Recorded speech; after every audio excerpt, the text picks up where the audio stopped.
What's up, everybody? This is Real Talk Football, episode 21. That's right, 21. We're going to be talking about Mr. 21 Prime himself in Colorado. They on a roll right now. Oh, my God. We got some NFL talks. We got a crazy Hail Mary at the end. We got an upset in division rivals. We got some high school playoff football to talk about. I'm excited, baby. Let's go. Let's go, Cowboys!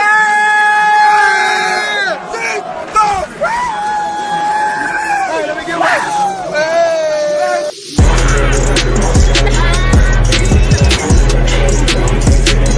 Let's fucking go! It's about that motherfucker time. Y'all motherfuckers have me pissed off. I ain't gonna think about that, right?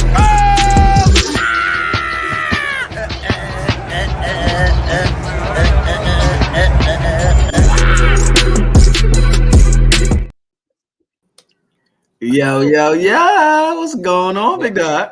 Gang. Oh my God! Listen, I guess I'm being biased right now. I'm rocking my blue. I feel like I'm a Dodgers fan right now. Nah. Right? Everybody know it's still Phillies all day in here. Exactly. Don't make me go get my. Nah, they pissed me off. I ain't gonna put my damn Phillies hat on. But I'm just hoping. I want to. This game's already looking like 3-0 right now. I just want to see high scoring, but Yankees get a win. I wanted this series to go 7, bro. Oh my gosh. Hey, right now, it's really early. It's only second inning. It looked like it may go, depending on how Garrett Cole keeps pitching and how he finishes and how the bullpen comes in and the closer come in. It looks like it may be going back to LA, but we'll see. This could be making history this year. You never know. Sports definitely. I want to give a shout out to my Real Talk baseball guys and my guy Will, who's from LA and a diehard Dodgers fan. Yes, I know he's probably watching this game right now, pissed off. Yeah, just like he was last night. It's probably super mad. Yep, definitely. Well, welcome to the show, people. Welcome to Real Talk Football, episode 21. Make sure you follow us on Instagram, TikTok, Twitter, aka X now, YouTube, like, share, and hit that red button and subscribe that. That's right now. Yo, we got a great show for y'all. We ready to go? You ready to go, my brother? Yeah, let's do this. Let's do it. Listen, we had a finish for your behinds this past weekend. The Washington Commanders, Jaden Daniels versus the Bears. Now, this was an up and down game. It was a offensive struggle, I should say. The defenses came to play, bunch of field goals, and then a late touchdown by the Bears to take the lead. Then it looked like Bears was going to win the game. But before we get there, in case y'all missed it, let's show y'all what happened.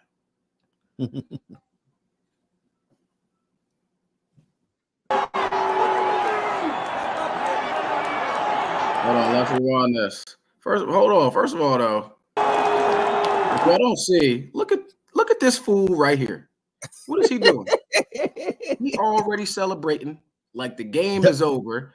The play is off. We got receivers coming down the field, and he think the game is already over. And then he is near. Watch when we come back into the picture. He is nowhere near no receivers right now until Jaden Daniels steals the ball. What is he waiting for? Listen, man. One of the craziest endings I think we've ever seen in the National Football League last weekend with that game. Jaden Daniels balling out. Besides that, he was balling out beforehand. He had over 300 yards after that, what was it? The 70-yard play, 65-yard play, a 70-yard touchdown and through the air with that tip coming in by number 29 Stevenson, who was talking to the crowd. If he doesn't tip that ball, it hits the ground, game over. Yep. But that was one of the craziest plays. How do you feel about that play? How did you think about the game overall, and then the ending? The game overall, it was weird because you felt like guys was getting the momentum and then got to the red zone and was settling for 3 on both sides. So now you're like, all right, who's going to actually break through and come out on top and separate themselves come second half, because it just stayed like that. But then as you seen it just stayed like you felt like Commanders was in control, Mhm. in control. The next thing you know, all it took for is a Bears touchdown, the Bears stop, and then Right. it's game. So you seen what was going on with the Bears scored that touchdown, and then they started gaining momentum, and then next thing you know, you left them a lot of time. He drives down the field and he's just parlaying around, throwing it up, and then we talked about it. You bat the ball down, he tipped it but didn't get high enough. I think those guys timed the jump wrong, A little bit wrong, a little early. Yep. right in the basket. Noah Brown waiting there for the early Christmas gift. Yep. The Washington Cowboys, shout out to them. Like I've been saying, the damn Washington Cowboys. For those of you who don't really who watched football but don't really watch football, like trying to understand the game and noticing things before they even happen, right? I wish we had the play before this play happened. Now, the play before this, if people were watching the game, it was still third and long. They had to drive, still get a touchdown, but the Bears played prevent defense on that third and long. Yep. It was about 6 seconds left, and they allowed the Commanders to throw an out route. Yep. Out route to McLaurin to get out of bounds. Grant, they had no timeouts. The Bears could have played up, made them force a play, do the hook and laterals and all that. Game over. Mm-hmm. They decided to play back. Terry McLaurin got that pass. Now it's about 3 seconds left, and now it's closer. Now Jaden Daniels can reach the end zone, run around back there, get some time, reach the end zone. I don't think people understand that was very key to the success to the Hail Mary play. I'm sorry, not to cut you off, but to add that in there, when you know that it's situations like that, tell them what your defense is supposed to do to eliminate from that out happening. Right. So, like he said, to prevent that from happening, your corners should be playing butt to the sideline so no one gets out of bounds, so they can keep them in bounds, tackle them in bounds, because they had no timeouts. They could have kept the corners up. All right, go ahead, throw it long. That's cool, but we're going to bat it down. We got people back there, but we ain't going to let you stop the clock by getting out of bounds. That's what the Bears should have done, brung their corners up, played the sideline, and then it would have been a whole different story. But they didn't. They played prevent, thinking they was going to throw it long and then, I guess, lateral through that, try to score. That's what didn't happen. So they ended up scoring. So, but other than that, Jaden Daniels played a pretty good game, 21-38. That pass put him over at 300 yards, 326 yards. When he threw a touchdown, he had 52 rushing yards to begin with to add to that. Over 370 yards, 380 yards total for the game. In a game that you figured your quarterback almost had 400 yards total. You figured they would have 30, maybe even 40 points. But like we said, it was an offensive struggle, not getting the touchdowns, getting the field goals. And then you have your number one pick overall struggling, 10 for 24, 130 yards, no touchdowns. So Jaden Daniels balling. Got the Commanders at 6-2 right now, looking like the offensive rookie of the year, looking like he's going to get his team to the playoffs. Caleb Williams doesn't look like they're going to make the playoffs. Too many good teams right now, like probably separating them. I mean, not too many good teams in the NFC, but there's a lot of better teams that are going to separate themselves very soon. In the division alone. That division alone, yes. You got the Lions and you got the Green Bay Packers, both at one at 6-1, and the other one at 6-2. So they balling right now in that division. Bears just lost the game they should have won at the end there. But how you feel right now for you? How you feel about Jaden Daniels and what he's doing right now in his rookie year? Like completely composed. What do you think of the young rook? He's doing everything that you said he was going to do when they drafted him. You was really high up on him, and he's showing improvement. My only thing I said about him was his body frame and taking hits. As you can see, he almost didn't make this game because of ribs, chest, ribs, and he got hit pretty hard during the game too, and he ate it and he stayed in there. Yeah, I don't even know. He looks frail. I don't even know if he had a rib protected cage. If he does, or if he doesn't. he needs to make that a career thing because you're too small in the frame, bro. The bigger guys are still getting mangled. So you got to keep yourself uptight, try to gain a little bit of more weight. You're still elusive and you can still make plays. You don't have to strictly rely on your running ability because you know how to throw. And the Commanders set him up the right way. You know, they built around him. They have a good running game, so they're not just throwing the ball around crazy. Brian Robinson is getting off. The receivers is solid. They're good. McLaurin, he's having a better year now that he actually got a good quarterback throwing him the ball. He's playing well. The defense is playing well. Dan Quinn got him rolling right now. Yeah, so we'll see how it goes. You got a lot more tough games to come up. Cowboys end up probably splitting with them. They'll probably even end up splitting with the Eagles too. So we'll see how that goes on. It's a lot of football still left. Yeah, and to add to that, before we get to the next topic, they are first in the NFC East when they were picked to finish last. So they are going above and beyond expectations this year so far in the first 8 games. Definitely. We said he stayed in even though he got hit. And in the game, he had that rib injury, and he stayed in the game. Let's talk about who didn't stay in the game this past weekend on a 3rd and goal play. The play before you running around scrambling.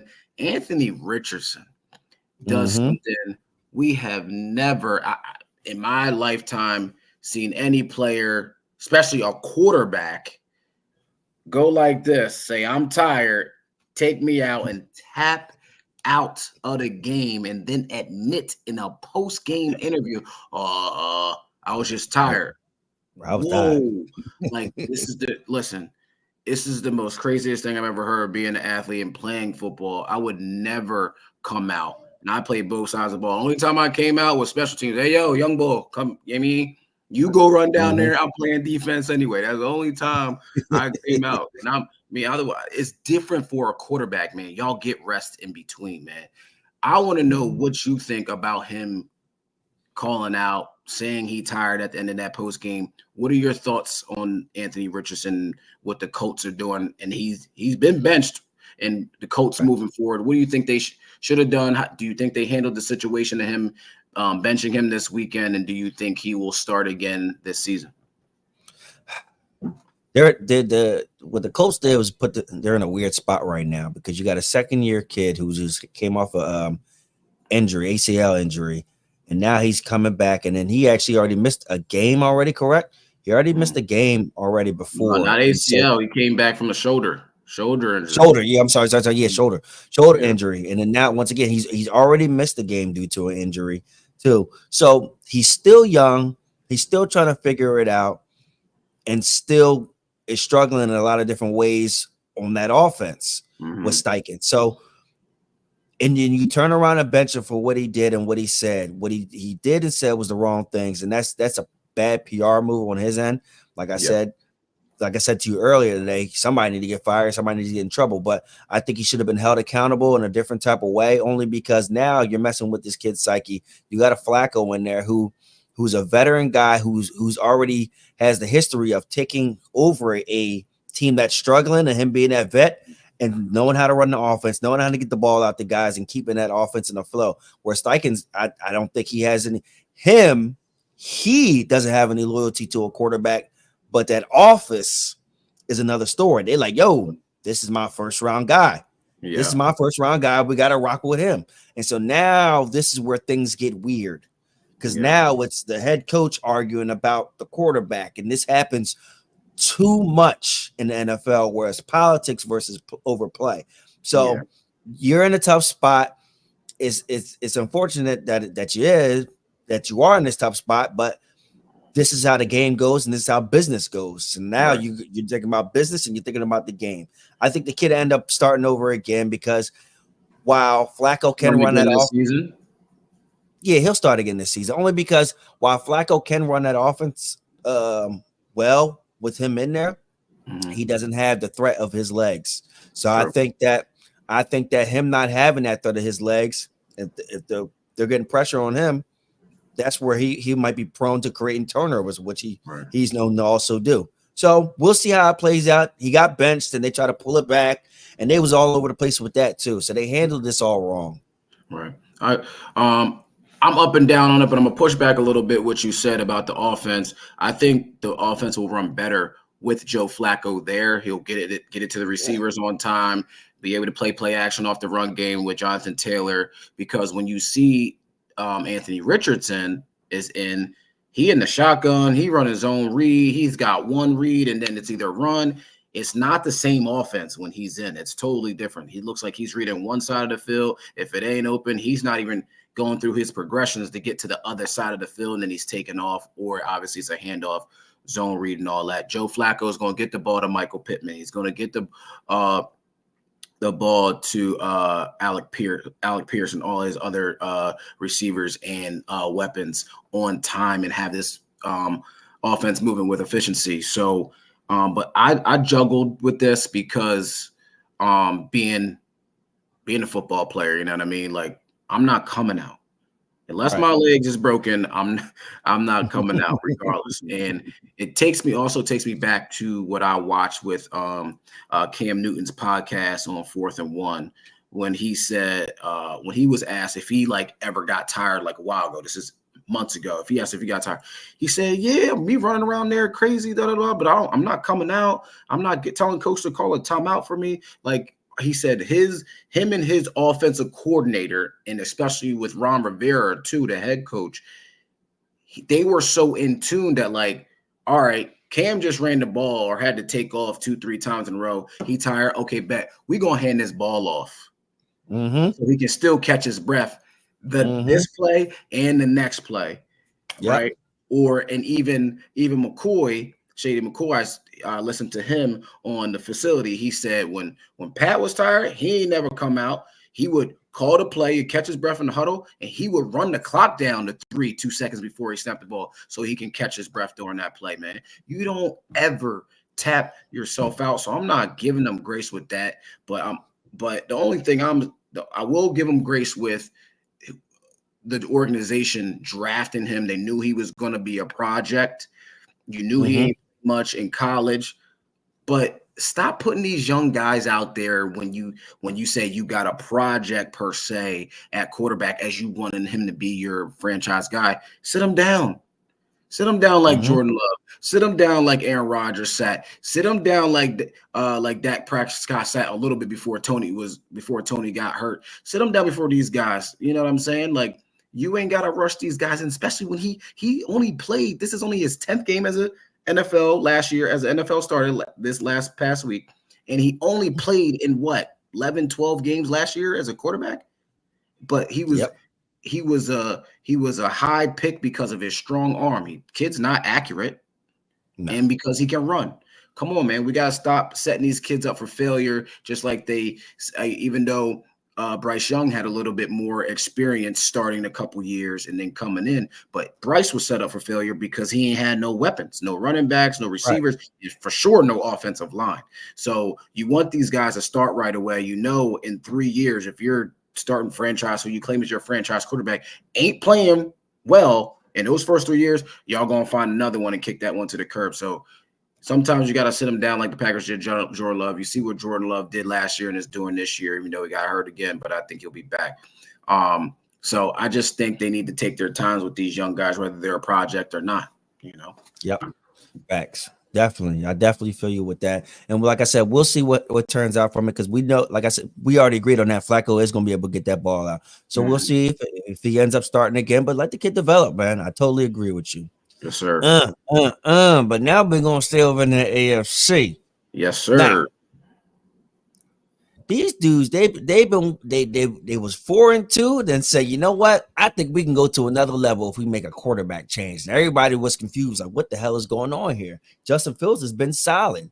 He's doing what he needs to do to win the game. And they said, no. We got another guy in here who knows how to get our weapons involved a little bit more. And now, as you've seen that, they won 2 games. Granted, those last 2 games were against the abysmal Jets and the joke of a Giants. So they done smoked both New York teams. They drove 2 hours and smoked both. They actually both came to the Pittsburgh. They actually both came there. Are the Steelers legit, bro? Listen, man, I took a look at my my power rankings and I said, oh man, I forgot to move them. simply because they was a little too high on my list. I think I had them at like three or four, just because they're just looking at record. But then I'm like, man, who have they played the last couple weeks after they lost to the Cowboys in week 4? So if we look ahead, the last 3 weeks, they played the Giants, they played the Jets, and they played the Raiders. Yes. Are they 6-2? Do they have a winning record? Yes. Is their defense playing well? Yes. But last week against the Giants, they gave up 157 yards rushing. Tracy had 145 of them on 20 carries in the touch, and he had a touch on Sunday Night Football. So they got run all over on Sunday Night Football, but I think I could have moved them down just because of who they played and who they beat. And even though if you're a good team, you're supposed to beat the bad teams. Now, I think this next stretch, I think this bye week is coming at the right time. They got a bye week this, and then their next 4 games. Everybody, if you don't know, before this extra game is put in for the NFL season, there's been 16 games. You look at the games, you look at the football season in quarters, right? So these next 4 games for them, they got their next 4 games. 3 out of the 4 games are division games. They got Washington after the bye. They got the Ravens, then the Browns, and then the Bengals. Even though the Bengals are struggling, the Browns are not that good too. It's still a division game. It's still going to be a hard game to win. And you know that the AFC North is physical no matter how good the teams are or not. So I want to see how they get through this stretch. Now, if they go 2-2, we're going to say, all right, the Steelers are who we thought they were. They're still going to be at 8-4. It's still going to be a legit record. But if they go 3-1, I think they may slip up to 1 game. If they go 3-1, I think they are capable of beating all the teams. Right. I don't think they go 4-0. If they go 3-1, they might be a legit threat to possibly, I would say, make the AFC chip game. Now, beating Patrick Mahomes and them, that's not going to happen. And before I let you go, the reason why I say AFC chip game is because they almost beat the Bills last year with no quarterback, basically, and no TJ Watt. They was in the game, the entire game. They lost. I think they lost. I forget what the score was, but I think they lost less than the touchdown. They kept it under a touchdown. So if they would have scored a touchdown, they were driving. Remember, Rudolph was driving at the end, and they didn't. He got picked off or had a turnover on downs. So they was in that game without their best player on defense and without a quarterback like Russ or Justin Fields last year. So what's your opinion on the Steelers and how you think, what are your thoughts on them? And do you think they can make a playoff run? Are they legit or what? Right. I definitely think that they can make a playoff run due to how the AFC is set up right now. It isn't really, it's top heavy as like 3, maybe 3 top guys and 3 top teams. And then it's a mixture of guys. So they're winning games right now when they need to, and they'll still win games throughout the season. And Mike Tomlin has them coached up well. Are they struggling against the run? Yes. But then now the good thing that they had, the good problem that they have is when Fields was in, he only had 1 interception. Now Russ is in, he has 0 interceptions. The turnovers. So if you're not creating any turnovers, if you're not giving up any turnovers as your team, now you're just playing football. Now you have more opportunities to keep trying to move the ball. If you get stopped, then your defense is getting stopped, and then you're giving more opportunities to try to score. I like how they have 2 tight ends. The kid Washington is tough, bro. That kid Washington, he gets off, and you already know about Pat Fairmouth. So you got those 2 guys in Pickens, and then you got 2 running backs in Warren and Harris. So they got the right, they got the right combinations. They just need to rest the game manager. And now he's game manager. You know, and their special teams set up. There was no touchdowns until they ran that punt back on Sunday night too. So special teams stepped up for them last week, and the guy who ran the punt return back also scored a receiving touchdown too. So multiple people scoring touchdown and contributing for the Steelers, and not just depending on Russ to run around back there and throw it up to Pickens. Yeah, I think if anything, I think now that he's in, I know that you're centering on Pickens. He gets that deep ball, but that kid Austin's fast, bro. Yeah, give him some deep ball shots too. Give him some more opportunities. Set up a play action for him. Let him, streak. So definitely. So you think they can make a run to the playoffs? Yeah. Now depending who they play in that first round, that first game, then we'll see from there. But the Ravens got something to say. So, but the Ravens better get it together too, because the Ravens secondary, they've been spending too much time at Brothers Barbecue. That's what they've been doing. Too much time at Brothers Barbecue. He bought the Friday after next line. Oh no, he's bugging. Oh my God. Yeah, boy. All right, man. Listen up. We got District 1 playoffs ready to begin in 5A, 6A this Friday night. But before we get to the playoffs and the I think the good matchups, I think is going to be good good to watch this weekend. What games did you go to this past week? That was big time, and we had to watch because you went to the wrong. Come on. Let me explain. Let me explain. God damn it. Okay. All right. Damn. So first game I went to, it was Prep versus Bonner. Prep put belts to ass at the Bonner. They beat them 49-14. It was bad. Bonner just couldn't. They had a lot of penalties that was messing up their flow. They couldn't really get anything going. I think that their quarterback should have took more shots downfield, because that wide receiver, I didn't put his name down. I'm sorry. Dude can make plays. I'm gonna come back and find his name. I'm gonna look it up while you're talking though. But I think that they couldn't stop the run at all too. So the run game was coming on strong with them. So they pretty much they just ran all over them and then just went from there. That was Friday night. Saturday. I said, I'm sorry. Much bigger up front in the trenches. Yeah, they were. But don't get me wrong though. See, the thing about it, Bonner was getting pressure and sacks early on, and then I think what Prep's like, all right, this dude ain't got enough time to throw the damn ball to Jet Harrison. Right. We're gonna run this ball because he's getting melted out here. So let's just keep running this ball, and then we'll set up Jet from there. So that's what they did. But and then the second game I was allegedly supposed to go to, I go on to John. I'm all right. I always go to both pages just to make sure I ain't messing nothing up, and just to see if they're selling tickets online or how they going about things. I'm like, all right, bet. I'm gonna go to LaSalle versus Roman Catholic. I'm gonna see if Roman's gonna sit here and get it together against a top team and see how Samaj and these guys and Ian Stead and Coach Ricky Preach's gonna do against these guys. Boom, all right, boom. All right, Springfield High School. Bet, say no more. I'm on my way. Bam. I'm on 476. I'm riding. A little bit of traffic here and there, Pull up. Oh, road close. Okay, road close. Bet. All right, say no more. I'm gonna go right. I see cars parked. I'll go to the field. I look at the field and I see soccer going on. Wrong football. So this ain't it, bro. This ain't it. Unless it's like two fields. You know these schools got money now, bro. It's in Springfield. Money. All right, boom. Let me spin the block. That's what I'm gonna do. Spin the block. Roll back around. Ain't nothing there. I said, hold on. Let me go back online. They both say Springfield High School. Right. Let me see if there's another Springfield High School. Boom. Hop on my Google app. Bro, how did you not know there's a Springfield Delco and a Springfield? No. On the flyers, they said Springfield High School. And then I go and type in Springfield High School. And the next thing you know, it goes Springfield Township High School. I said, you gotta be kidding me. LaSalle High School is literally right down the street they share streets perpendicular to each other.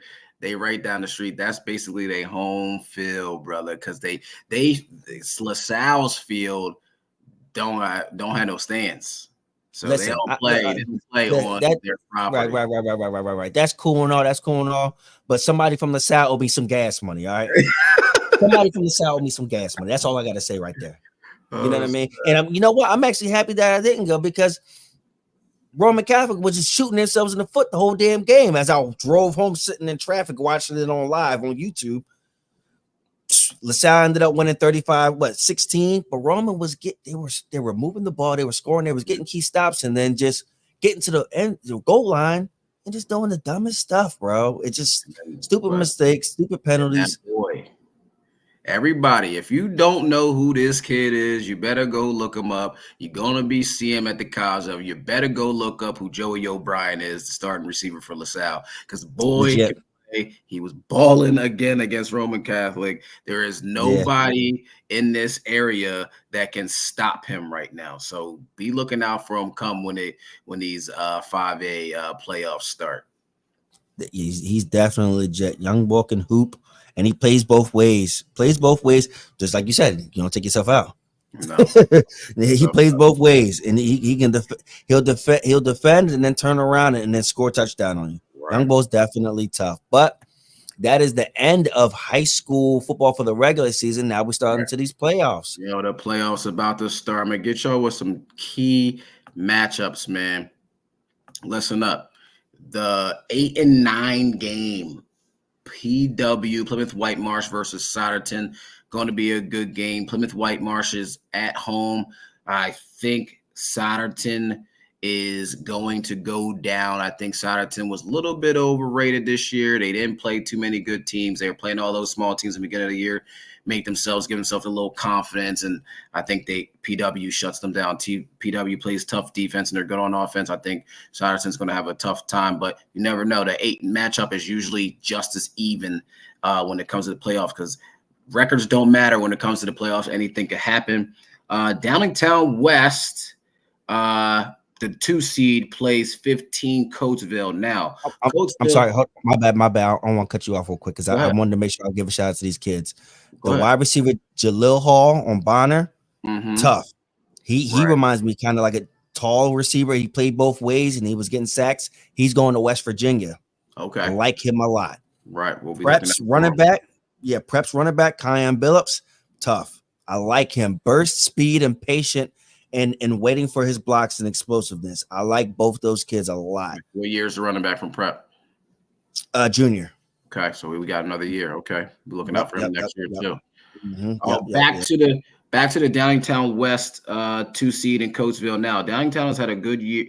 A down year. They stay undefeated or 1 or 2 losses. They're up to 4 or 5 losses this year, but it's always a good game between Downingtown and Coatesville. Kind of like crosstown rivals. They're not far away from each other, about 10-15-minute drive. And I think that game is going to be a good game. We'll see which Coatesville team shows up. And then lastly, the next game I have to watch for is Perk Valley versus Downingtown East. Now, my man, are you going to go to that game? It depends what I gotta make sure I'm paying attention to exactly where the school's at, because if it's at Downingtown, Downingtown got about 5-6 schools. So look, Downingtown, that game, Downingtown East, it doesn't say where they're playing because Downingtown West, I believe they share that field. So it's not a Saturday game. So I'm not sure where that game is going to be played at because both Downingtown teams will be hosting. Oh, no. I lied. No. I'm tripping. Hold on. I am tripping. Perk Valley is home. Because they are the higher seed. Perk Valley is number 6. Downingtown. They got more. Downingtown East is the 11th seed. Downingtown West is the 2 seed. They will be home throughout the playoffs. Okay. So that's right down the street. That's right down the street. I might pull up. So maybe see if she. I think those 3 games will be tough. It's going to be good to watch.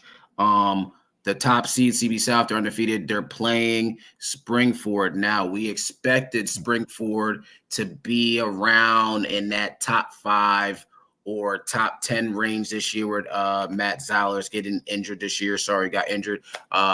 Missouri commit, so look for him playing in the SEC next year, these next 4 years. Good player, solid player, and he can ball too. Balls on the football field, and he can play basketball too. So look out for Matt Zollers. But CB South plays very good defense. Now, CB South plays like the Steelers play, run game and defense. They play it well. They do it well, and they play very, very physical. I think it's going to be hard for Springford to score, but we'll see how they fare out. And then the other top seed is CB West. They are number 3. They are number 3 seed, and they will play Pennsbury, who snuck in the playoffs, won last week at 5-5. They were 4-5. They were sitting there at 16. They moved up, got those extra points after that win, and they will be playing the 3-seeded CB West Bucks this week. So look out for those games. Get to the game if you can. Get to any of those games if you can around your area. And high school football playoffs. Let's go. Like, hold up, my brother. The game of the game is no. I ain't talking about that home run. What's up? You do know. What? Go ahead. Prep and LaSalle was set to meet up again. Oh, that's next week though. That's next week. That's next week. The hype can get the 2 week of it. Understood. Listen, it's 1 versus 2, my brother. If you all remember the video we put out a couple weeks ago where LaSalle won on a 2-point conversion in overtime, Prep is going to want their revenge back. Hopefully, Prep can get their revenge back if their coach can call the game right this time and get them to win rather than trying to throw a pass instead of kicking the field goal to win the game in regulation. But back to you, bro, in the next topic. High school football players, let's go. Everybody get hyped. We got 48 hours until those games have been played. Obviously 9 o'clock, the game's going to be over. So, hey, I'm sorry. Let's also add this in. Good luck to all the kids in there for the playoffs, because you got seniors in here. This might be your last year. You don't know if you're going off to college to play it or if you're just trying to build a career, get into a trade school. You don't know what's next after this week. So definitely good luck to everybody, especially good those luck seniors. for sure. Good luck. Thank you for bringing it up. That's a good point. Yeah, definitely. But now we bumped from high school. Now let's go up to the college, man. Now we're going back to prime. Like I said, this is episode 21, and anytime you hear 21, you know prime time, man. This dude, he started last year, got to Colorado, won a big game against TCU, was winning some shootout games, and the next thing you know, dudes was just bullying them, making fun of them. Like Oregon was just going out their way to just run the score up and blow this team out. Prime said, listen, I need some dogs. I need a line. I need guys that's going to block for my son, because I'm making him stay another year and show y'all he's really is what he is. We already know what Hunter is going to do. He stayed because that's his man. So then now you go into this season, you're still hearing some controversy that they lost 2 games early on. And since then, they've been on a roll.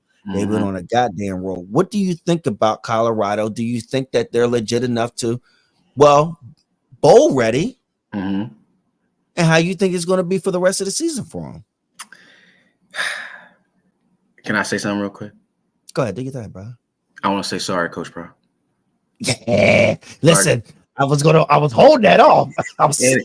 In the Colorado Buffs and the rest of the team and that whole school, because if y'all remember around the first week we had first episode this season, I said they wasn't going to win about 4 games. Said they wasn't going to no bowl game, and they proved me wrong. So I'm going to apologize and give credit where credit is due. I always do that. So I want to say hats off to Coach Prime. Listen, this is his 2nd year. He turned the program around in the portal, recruits, getting big recruits to flip. He's getting more recruits to flip to come next year too already. But this year they are 6-2. They are literally like a play or 2 away against Kansas State from being 7-1. So and they probably be ranked from there. Right, and they rank now. They're ranked 23. They're ranked 23 right now. Oh yeah, I see that now. Yep. And they were in the top 25 before the Kansas State game. They were 25, and then they lost by 3. I don't think they should have been out of the top 25 after that game, only by losing by 3 to a ranked team. I think Kansas State was 16 at the time. But great coaching job. He's got a great staff. They were picked dang near last to finish in the Big 12 this year. They finished 11th last year, I believe, not 11th in the Pac-12. I'm gonna get to that stat, but they didn't play well in the Pac-12 last year. Now this year, offensively, they're 11th in yards per game, which they're at over almost 400 yards a game, and they are 2nd in passing. So Shedeur is doing way better. He's still getting sacked a lot, but he's doing way better. He's second in passing. Now, defensively, where the big issues were, they couldn't stop the run last year. They were literally getting ran through, every single game, right? So defensively, they're 8th, right? Last year in the Pac-12, they were 11th overall, giving up 503 yards and 34 points a game last year in the Pac-12. Okay. Now, this year in the Big 12, a better conference, faster, is more wide open in the Big 12. They don't play that much defense, they score a lot. They're 8th in yards per game, only giving up 364 yards, and they're only giving up 22 points a game. That's a 12-point difference, which is major in college football, only giving up that many points, where teams can put up points in a flash with all the spread offenses, spreading the defense out. But 22 points a game, just 3 touchdowns a game, that's great for any college football team. Shedeur, 25-91 passing, 73% passing completion percentage, 21 touchdowns, 6 interceptions, and only sacked 25 times. It's still a lot, but it's down from last year. Travis Hunter, we know what he does on both sides of the ball. He's got 700, almost 1,000 yards receiving at 757. He's got 5 touchdowns. He's got 20 tackles, and he's got 1 interception and a gang of PBUs. He's making plays out there. Just give that man the Heisman. Now, I know I was hype on Ashton Jeanty. He's still doing his thing. But even though Chuck Woodson was doing this back in the day, he wasn't playing both sides like this and not coming off the field and playing over 100 plays a game and then having off 3 days during the week and then coming back out to do it again the following Saturday. Get that man the Heisman. Give Coach Prime his props. I know a lot of people don't like the social media stuff and all that, but you got to give props to do. He's doing what he needs to do with his players, getting his players ready every week, and his kids are showing up, man. Hey, man, I really ain't got much more to add to that. I was just going to look up real quick. He's now leading as the Heisman winner for now. He's favorite now. And who's next? Jeanty and then Ward? Nope. Dillian Gabriel from oh, come on. From Oregon. I know. Then Ward. I know. Then Jeanty. Yeah. So you're not. Here we go. We all know it's a quarterback. It's a quarterback award. They're gonna push Jeanty down as much as they can because he plays for Boise State. It's not a Power 5 team, so whatever. But let me ask you one more question before we get to the next topic for college football. If they go 4-0 these last 2 games, and they sneak in the Big 12, depending on what other teams lose, they can sneak into the Big 12 championship game. If they don't sneak into the Big 12 champion game, but they finish at 10-2, do you put them in the playoff? Politically, yes, but I don't think they'll have enough big games against ranked teams for them to get it. Because it's 12, right? Yep. 12. In the Big 10, not the Big 10, the Big 12 championship team automatically gets in when they win. If they win that. Oh, okay. So if they win the championship game, they're automatically in. But I don't know if it depends on who wins and loses if Colorado even gets to that game. Right. Because they can at this point right now, they can still sneak into that big championship game. Right. 12. Yes, right. I did see that. If they sneak in and get there, then yeah. But my only problem is I don't want the 12 seed Colorado going up against who will be number 1 at that time. What, Oregon? They wouldn't play the 1 seed because the 1 through 4 has a bye. So you know what? I didn't even see any of this part. Okay. I think they would play the 5th seed, if I'm not mistaken. I think they would. I like the odds against that. Like the odds against that. Only way I don't is if a team ends up being with a stupid loss out of nowhere. But it's still a lot of football left to be played, so anything can happen. I really do hope that they do make the playoffs because this is where you're talking about players and business. It's only going to push the stock of them and make Prime be more loud and obnoxious. And the young boy, Shedeur doing his thing. They gonna put them in for the money if they can get them in. I'll tell you that. Definitely. That's why I said it's the money and the players. That's what that comes down to. Definitely. I would like to see them in there. I just don't want them to get in there and get embarrassed. Right. So I mean, But even still, it's still a good stepping stone for them. They're going to keep recruiting and getting better. So Right. definitely. All right, let's kind of rapid fire this one. Get about a minute and a half, 2 minutes on this next topic. All right, real quick. Buckeyes and Nittany Lions, biggest game of the weekend. Top 5 teams: number 3, Penn State; number 4, Ohio State. What are you looking for in this matchup? I know what I'm looking for, but I want to see what you say. It's at 12 o'clock at Penn State. Wish it was a night game. Would have been a whiteout game. Been crazy in that joint. It's going to be crazy regardless.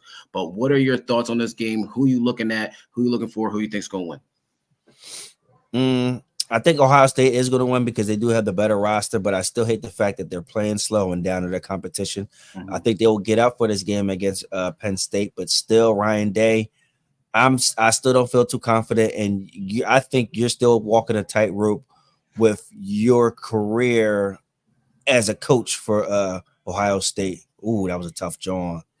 So with that being said, I got Ohio State winning, but I really thought these dudes was like I keep saying this. They starting out slow, and now they're not looking good. They're not looking good. Dude's gonna coach his way out of his job. Right. Yeah, I'm with you. I'm on the same. We on the same wavelength. I think Buckeyes only win this game in Penn State, and it depends on Ryan Day. How are you coaching? Are you going to coach tight? Or are you going to coach loose and let your playmakers do what they do on offense, and then on defense, let your defense do what they do? So it all depends on Ryan Day, but it's going to be a good game. Looking forward to watching that game. You know me and my college football, bro. I let them big games, let them good games. Definitely. All right. Hold on, we're gonna move to the next time, but I want to listen, man. We saw the Ravens give up a game against the Browns. Okay. But my question to you about this game is, was it more about the Browns winning or was it more about the Ravens losing? Well, it's a couple factors to this. One, I told you last week, and I was texting you about it, that boy Jameis going to get that ball out. Mm-hmm. That's what I told you, that boy Jameis, he gonna live and die with throwing that goddamn ball. Right. He threw the hell out of that ball, and he had that offense playing. Now you got Nick Chubb back. The defense is probably they've had some injuries, but they're still starting to play up, and because they was getting burnt out from losing games, getting stops. Fourth quarter coming, they burnt out. So the Browns look good that game, but it's easy to look good when, once again, like I said, the Ravens secondary is at Brothers Barbecue. So with that being said, anybody can throw in that damn defense right now. Right. You know, shout out to my barber Hammer. He want to make excuses for them needing the cornerbacks they hurt. I said, bro, even the healthy cornerbacks is trash. Yeah, they was getting burned out. I was going to say the same thing. Trash, bro. Right. Stop it. Right. I'm annoyed because once again, we talk. I said this. I said Derrick Henry needs to get the ball more. How you get 11 carries, bro? Really? That's weird. So with that, what are you even doing? That's on coach. Get that man the ball, because the game was close a lot of the game, and it wasn't like they just blew him out and tried to make come. No, it was a back and forth game. Run the damn ball for sure. So it's just the Ravens. You know what it is? It's neither one of them. It's just the Ravens doing what they've been doing the last few years, coaching themselves out of big games. Yep. And that's where I'm at too. I'm more so. This is the Ravens. This is more so about the Ravens losing. And I'm going to start off what you said about the defense. The defense is dang near giving up 300 yards passing. I know their starting 2 corners wasn't there, but their starting 2 corners was doing the same thing when they was there before last week, right? Jameis threw for 334 yards and 3 touchdowns, no interceptions. And we know Jameis can turn the ball over. He threw for no interceptions this past weekend. He balled out and got the Browns a big win. Maybe can jumpstart them. But the Ravens, the reason why y'all lost that game is the same reason why you lost the AFC Championship to the Chiefs last year. You ran the ball 11 times with Derrick Henry, and you threw the ball with Lamar 38 times. That has never been a recipe for Lamar in winning in the regular season or the playoffs, throwing the ball close to 40 times. It's never been a recipe for winning. The recipe for winning for y'all is running the rock. You're looking to take the burden off of Lamar and getting Derrick Henry, give him the ball 11 times. 11 times? Yes. The Browns may have been stopping the run, sure. But Derrick Henry gets better as the game goes on. Keep feeding them. Then all of a sudden, what's happened in the last 5 weeks? We saw 80-yard runs, 90-yard runs, 70-yard runs for touchdown. Keep giving him the ball. It doesn't matter if they stop it. He's gonna break loose and find that hole and get off to the races. Now they seeing nothing but the back of his jersey. So offensive coordinator need to get it together. You won 5 straight games by running the ball. Keep running the ball, stop throwing the ball over 30 times because Lamar doesn't need to throw the ball over 30 times. One more thing before we move on is they signed Deontay Johnson. Is the offense the issue or the defense the issue? I'm confused. So you got the Patriots and other teams open for business. Go get you a pass rusher. Go get you a corner. Go get you a linebacker. Go get you a safety. That's the issue. The issue is not on offense. My opinion, Deontay Johnson ain't nothing but a glorified Zay Flowers, but Zay Flowers is just a little bit faster. You got another small guy in there. Like, come on, man. Trying to say, all right, Bateman he's getting there, but he's not. Aguilar's not cutting it. He's making plays. Aguilar's had stupid drops, but still, that's not the answer. Just like we said about with the Jets, we said, "Oh, our offensive line stinks. Let's go get a wide receiver to help us out." That doesn't answer your problems, bro. I'm on defense, right? Exactly. God damn. All right, brother. Go ahead, brother. All right, now Thursday night picks. What was it? Texans, Jets. Yes, sir. Jets lose. Jets lose again. And that's going to be, it's going to be a mixing game. They are favored to win the game. Jets? Mm-hmm. That's because of injuries. Listen. Agreed. I still give it a mixing game. These dudes be stinking it up, man. I gave up, man. I've given up on them. If y'all been continuously watching, y'all man's Rock Too Easy said the Jets was going to make the playoffs. They are now 2-6. They are out. They are out. It don't matter. They're not winning. What is it? What are they? 2-6. They're not winning 9 straight games to be 11-6. It's just not. Man, listen. If they would have did the right thing on offensive line, they would have been all right. But Aaron Rodgers still getting killed, and he's still doing dumb stuff. Coulda, woulda, shoulda. Yeah, man. I'm taking the Texans. Now watch these bums turn around and win it. Yeah, because last week we took the Vikings, and the Vikings ended up losing.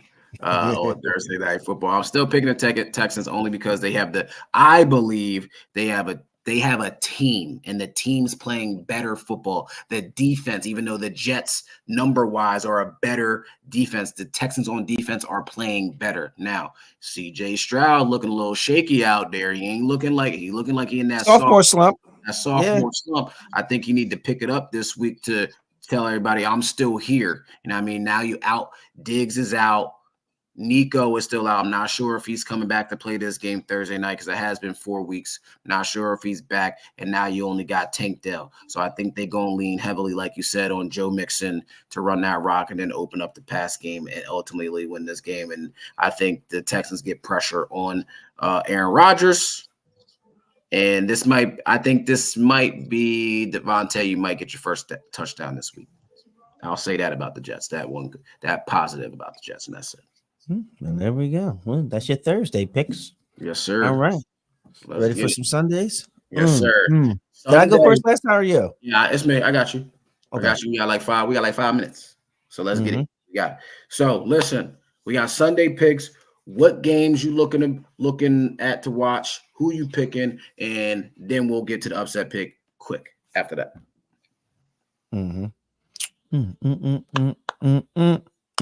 I got the Bears beating the Cardinals. Ooh. Yeah, I think they'll have a bounce back game because they are, but they haven't been able to stop the run. I see Swift getting back off. The dude's been locked in. He should have got the ball more actually against that Commanders game. I got the Lions over the Packers. And then I got the Lions, man. They might not be in trouble, but Jameson on some weird stuff right now, the wide receiver. But they offense is on fire right now. They put up another 50 burger. So and my third game, I got the Rams over the Seahawks. Matt Stafford got his weapons back, and they're about to start messing up a lot of noise, making a lot of noise around here for sure. Listen, I'm with you over the Rams over the Hawks. I'm looking for that game too, and I'm for the same reason where they got everybody back. They looked real good last Thursday night, and was not expected to just move the ball up and down against the Vikings like that last week. So I got them too, but I'm also looking at that Green Bay game versus the Lions as well. I'm going to pick Green Bay if Jordan Love plays. If Malik is playing, I got the Lions, even though Malik came in last week, balled, and sealed the win for the Packers last week. And then the other game I'm looking at the Ravens again versus the Broncos. Now, Ravens are playing a similar team that they played last week they played the Browns. They playing the Broncos, a good defensive team, even though they got a rookie quarterback, but a good defensive team that can give you problems like the Browns did. How you going to show up this week against another team you're supposed to be? So how you going to play? How you going to act? So I'm looking for the Ravens to bounce back. Those are my 3 games that I'm looking at this week. Who's your upset picked up? If you pick the same game as me, I'm gonna jab you through this computer, bro. you go break your own screen. We always been close. Are you ready? Yes, sir. I got that guy still throwing that rock around. Jameis Winston. I'm taking the Browns over the Chargers. Okay. Browns over the Chargers. That's what I got. I was looking at that. I was looking at that Dookie game with those teams. I wasn't, but hey, look, it's what it is. Yeah, and they're home. I agree with you. Chargers ain't playing too well either. Like they started off that 2-0, and they've been up and down the last couple of weeks. Because Dobbins, he was getting off, but I feel like Herbert's not comfortable in that system. No, too much running. Not enough. He can't pass it downfield. Doesn't really have a downfield weapon. So that means Harbaugh got to get out his own way. For sure. That's what that is. For sure. All right. My upset pick, I think it's going to be a surprise, but it's because of the way they played Thursday night. I'm picking Joey Flacco in the Colts over the Vikings. All right. Yes, they have some film on Joey. Yup.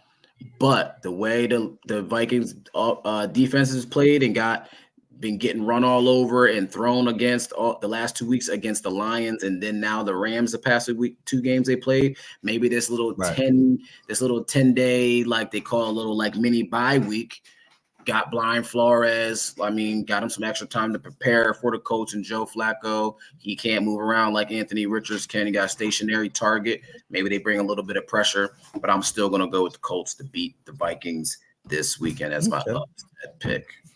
Ain't mad at that. I ain't mad at that at all, player. I ain't mad at it.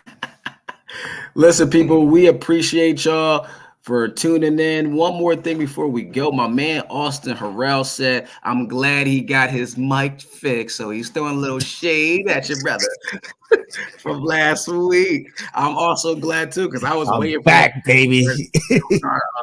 Our pre-show talk. I'm like, man, if this jaw start going up, we're going to figure it out. I'm also glad, Austin, that he got his mic fixed. So, but thanks again, everybody, for tuning in. We appreciate y'all. Once again, follow us on the social media pages and TikTok and Instagram and Twitter, YouTube, like, share, and subscribe.